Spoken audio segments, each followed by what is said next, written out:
প্রিয় দর্শকবৃন্দ, আমরা আছি থাইল্যান্ডের রাজধানী ব্যাংককে।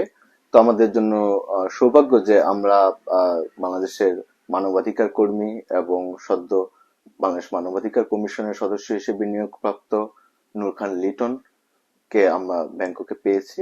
এবং আগামীতে উনি দায়িত্ব নেওয়ার পর বা এখন উনি দায়িত্ব নেওয়ার পর থেকে বাংলাদেশের মানবাধিকারের উন্নয়নে উনার যে ধারণা সেগুলো সম্পর্কে আমরা জানতে চাইবো, এবং একই সঙ্গে বর্তমানে বাংলাদেশের রাজনৈতিক প্রেক্ষাপটে মানবাধিকার পরিস্থিতি কিভাবে উনি বিবেচনা করছে সেই বিষয়গুলো নিয়েও আমরা ওনার কাছে জানতে চাইবো।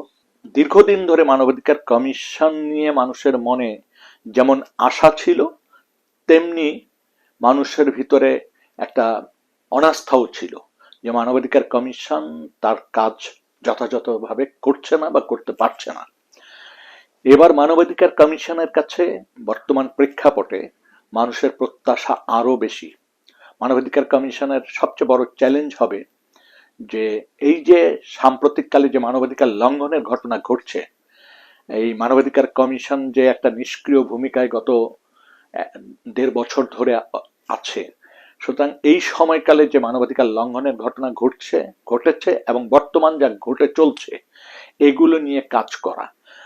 একটা দিক ভালো, সেটা হচ্ছে মানবাধিকার কমিশনের যে জায়গাটিতে আমরা সবচেয়ে গুরুত্ব দিতে চেয়েছিলাম যে কমিশনের যারা সদস্য থাকবেন তাদের সাহস থাকতে হবে, তাদের অভিজ্ঞতা থাকতে হবে, তারা ধীর স্থির হবেন। মানবাধিকার কমিশনে যাদেরকে নিয়োগ দেওয়া হয়েছে আমার বিশ্বাস যে তাদের মধ্যে এই জিনিসগুলো রয়েছে। বিশেষ করে আমরা এর আগে গুম সংক্রান্ত যে ইনকোয়ারি কমিশন সেখানে কাজ করেছি। এখন যে মানবাধিকার কমিশন গঠিত হয়েছে সেটার চেয়ারপারসন যিনি চেয়ারম্যান, ওনার নেতৃত্বেই জাস্টিস মইনুল ইসলাম চৌধুরীর, এবং আমার সাথে আমার আরেকজন সহকর্মী রয়েছেন, এবং আমার বিশ্বাস নাবিলা, তারপর আমার অন্যান্য সহকর্মী সহ আমাদের যিনি চেয়ারম্যান বিচারপতি মইনুল ইসলাম চৌধুরী, ওনার নেতৃত্বে আমরা আগামী দিনগুলোতে মানবাধিকার রক্ষায়, সংরক্ষণে, মানুষকে সচেতনতার ক্ষেত্রে এবং যারা লঙ্ঘন করছে তাদেরকে চিহ্নিত করার ক্ষেত্রে এবং তাদেরকে আইনের আওতায় আনার ক্ষেত্রে এবং মানবাধিকার লঙ্ঘনের ঘটনাকে কমিয়ে আনার ক্ষেত্রে আমরা আমাদের দায়িত্ব যথাযথভাবে পালন করতে পারবো। এই বিশ্বাসের জায়গা থেকেই আসলে আমরা দায়িত্ব নিতে যাচ্ছি। ঠিক মানে নির্বাচনের পূর্ব মুহূর্তে এবং নতুন সরকার গঠনের পূর্বে এই যে আপনার নতুন ভাবে নিয়োগ, তো আপনাদের যাদের নিয়োগ দেওয়া হবে তারা কি আপনার সেই একই যে আপনার শেখ হাসিনার সময়ে মানবাধিকার লঙ্ঘন গুলো বিবেচনায় নেবেন, নাকি এই যে আপনার গত 15 মাসে বা আপনার 1.5 বছরের যে সরকার তাদের যে মানবাধিকার লঙ্ঘন সেগুলোকে এড়িয়ে দেওয়ার জন্য আপনার নতুন এই নিয়োগ প্রক্রিয়া? দেখেন, মানবাধিকার লঙ্ঘনের কোনো ঘটনাই এড়িয়ে যাওয়ার সুযোগ নেই। আপনারা জানেন যে শেখ হাসিনার সরকারের, ফ্যাসিস্ট সরকারের সময় যে মানবাধিকারের বড় ধরনের যে লঙ্ঘনগুলি ঘটেছে, বিশেষ করে এনফোর্স ডিসঅ্যাপিয়ারেন্স বা গুমের যে ঘটনা ঘটেছে, তার জন্য কিন্তু সরকার কমিশন গঠন করেছিল এবং সেই কমিশন চেষ্টা করেছে এই স্বল্প সময়ের মধ্যে যথাযথ ভূমিকা রাখতে, এবং আমার ব্যক্তিগত জায়গা থেকে আমি মনে করি আমরা চেষ্টা করেছিলাম এবং আমাদের পক্ষে যতটুকু সম্ভব এই সময়কালে আমরা সেই কাজটি করে এসেছি। এখনো অনেক কাজ বাকি ওই সময়ের, তার সাথে যুক্ত হয়েছে গত 1.5 বছর এবং এখন এই সমস্ত কাজগুলোকেই কিন্তু মানবাধিকার কমিশন তার কমিশন এই সব বিষয়ে কিন্তু কাজ করবে বলে আমি দৃঢ়ভাবে বিশ্বাস করি। কোনো সময়কালকে মানবাধিকার কমিশনে মানবাধিকার লঙ্ঘনের কোনো সময়কালকে বিবেচনা না করা, সব সময়কেই লঙ্ঘন, মানবাধিকার লঙ্ঘনের যে ঘটনাগুলি ঘটেছে যে আমলেই ঘটুক না কেন সেটি অনুসন্ধান করা, সেটির ব্যাপারে সরকারকে পরামর্শ দেওয়া বা আইনি পদক্ষেপ গ্রহণ করা, এইগুলি মানবাধিকার কমিশন কোনো সময় বা কোনো বিশেষ বিশেষ রেজিমকে বিবেচনা করবে না। তো গত 1.5 বছরে বা গত 1.5 বছরের বেশি সময় ধরে বর্তমানে যেই মানে অন্তর্বর্তীকালীন সরকার যেটি রয়েছে সেখানে আপনার কি মনে হয় যে কি ধরনের রাজনৈতিক সংস্কৃতির পরিবর্তন হয়েছে, যে যাতে কিনা আপনার মনে হচ্ছে যে আগামীতে যারা ক্ষমতায় আসবে, যে দলই ক্ষমতায় আসুক বা যেই জোটবদ্ধ হয়ে বা যারাই ক্ষমতায় আসুক তারা আপনাদের কাজের ক্ষেত্রে কতটুকু স্বাধীনতা দিবে, নাকি আমরা সেই পুরনো ইতিহাসের পুনরাবৃত্তি দেখবো? দুঃখজনক হচ্ছে বাংলাদেশের সাধারণ মানুষ এক ধরনের অবস্থা দেখে আসছে, সেটা হচ্ছে রাজনৈতিক দল যখন সরকার গঠন করে তখন সাধারণত কোনো সংস্থাকে স্বাধীনভাবে কাজ করতে দেওয়ার ক্ষেত্রে তারাই বাধা হয়ে দাঁড়ায়। কিন্তু এইবারের দৃশ্যপট বা প্রেক্ষাপট কিন্তু একটু ভিন্ন বলে আমার মনে হচ্ছে। কারণ হচ্ছে সাধারণ মানুষের যে স্রোত আন্দোলনে আমরা লক্ষ্য করেছি এবং তাদের যে আকাঙ্ক্ষা, সেই আকাঙ্ক্ষার বাইরে যে যদি রাজনৈতিক দলগুলো শুধু দলীয় বৃত্তের থেকে বিষয়গুলি চিন্তা করে তাহলে সম্ভবত তারা অনেকটা ভুল করবেন, দুর্বলতার পরিচয় দেবেন।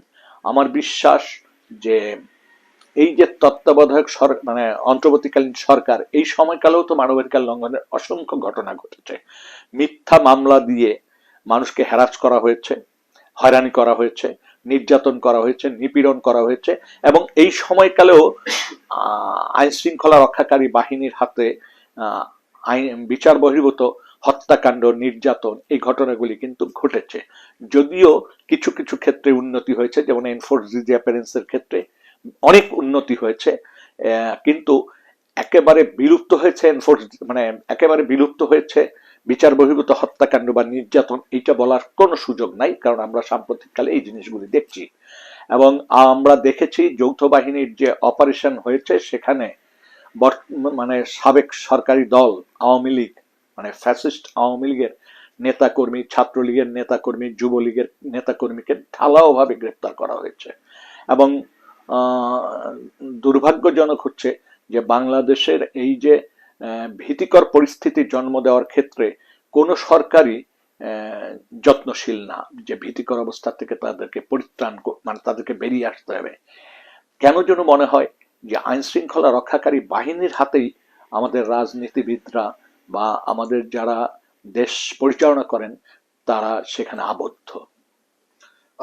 আরেকটা আরেকটা জিনিস আমাদের খেয়াল রাখতে হবে যে 24 কিন্তু 21-এরই 71-এরই পরিপূরক। 24 এবং 71-কে যারা মুখোমুখি দাঁড়া করাতে চান, যারা আমাদের মহান মুক্তিযুদ্ধের বিপক্ষে অবস্থান নিতে চান, তারা কিন্তু দেশে গণতন্ত্র বা মানবাধিকার রক্ষায় এক ধরনের বাধা হিসাবে সামনে আমরা আবির্ভূত হতে দেখব। বাংলাদেশের একটি গোষ্ঠী যদি বলি, যে সাংবাদিকদের উপরে আপনিও উল্লেখ করেছেন যে ঢালাও ভাবে যেভাবে মামলা হয়েছে, এবং সেই মামলাগুলো যদিও বারবার সরকার বলছে যে এই মামলাগুলো পুনর্বিবেচনা করা হবে, কিন্তু ধরেন যে আপনার একজন মানুষ যার নামে আপনার খুনের মামলা রয়েছে, সেই মামলা যতদিন আপনার না উঠানো হবে, এরপর আপনি যতই বলেন যে ভাই আপনার কোনো ভয় নাই, সে ভয় তো থাকবে। এই জায়গার মধ্যে আমি সাংবাদিক গোষ্ঠীর একটি ভয়ের জায়গা বলছি।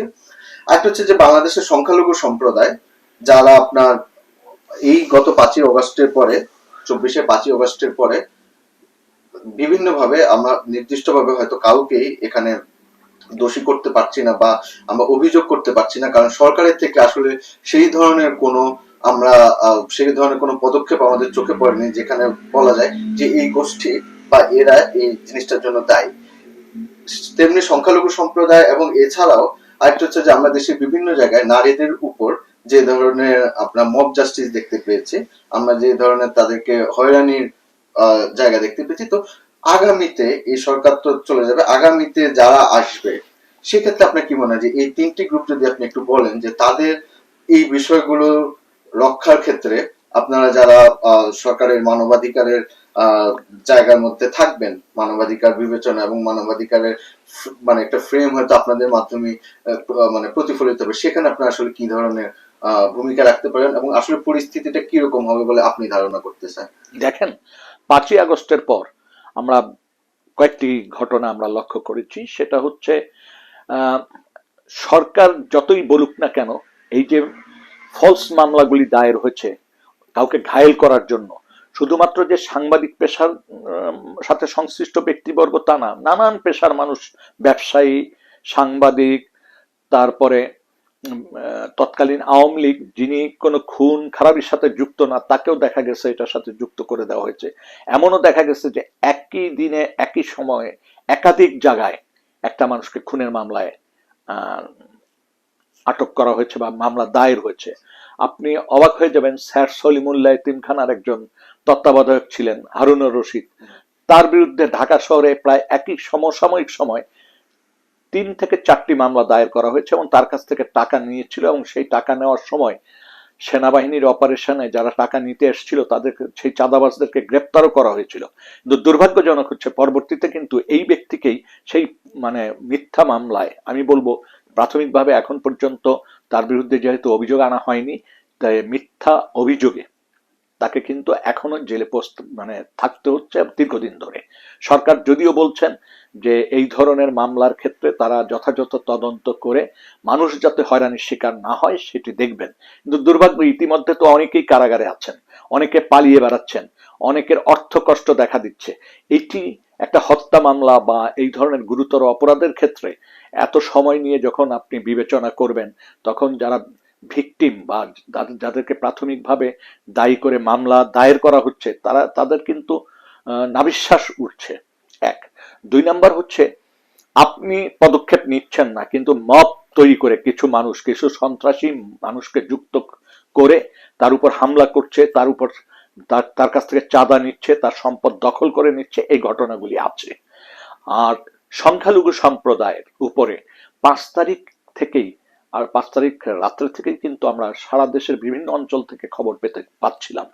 তো কোনো কোনো ক্ষেত্রে আমরা দেখেছি যে হ্যাঁ, সংখ্যালঘু হওয়ার কারণে তাদের উপর আক্রমণ হয়েছে, আবার অনেক ক্ষেত্রে দেখেছি যে তারা আওয়ামী লীগের সাথে যুক্ত ছিল, যারা সেই সমস্ত সদস্যদের উপর স্বাভাবিকভাবে আক্রমণ হয়েছে, কিন্তু যেহেতু তারা সংখ্যালঘু সম্প্রদায়, সুতরাং ওই পরিচয়টাকেই সামনে নিয়ে ব্যাপকভাবে প্রচারণা করা হয়েছে। এখন তুলনামূলক একটা শঙ্কার মধ্যে সংখ্যালঘুরা আছে, একটা ভীতির মধ্যে সংখ্যালঘুরা আছে, যেটা আমি কিন্তু বলছিলাম যে আপনার মানসিক ভাবে ভয়। মানসিকভাবে তারা ভীতির মধ্যে আছে। কিন্তু সাম্প্রতিককালে আমরা বড় ধরনের বা খুব বেশি আমলে নেওয়া যায় এরকম কোনো সংখ্যালঘুর উপর নির্যাতনের ঘটনা দেখিনি।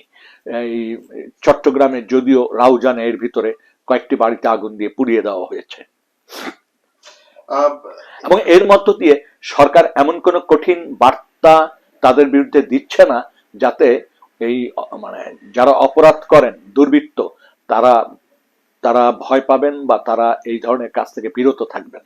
বরং সরকারের কার্যক্রম অনেক শৈথিল্যতার কারণে এই ধরনের অপরাধীরা অপরাধ করে পার পেয়ে যাচ্ছেন।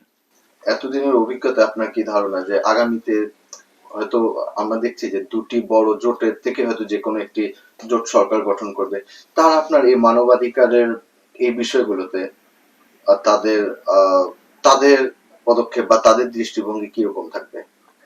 দেখেন, এটি এই ঠিক নির্বাচনের প্রাক্কালেই এই ব্যাপারে মানে স্পষ্ট বক্তব্য দেওয়া বা বিবেচনা করা খুব কঠিন।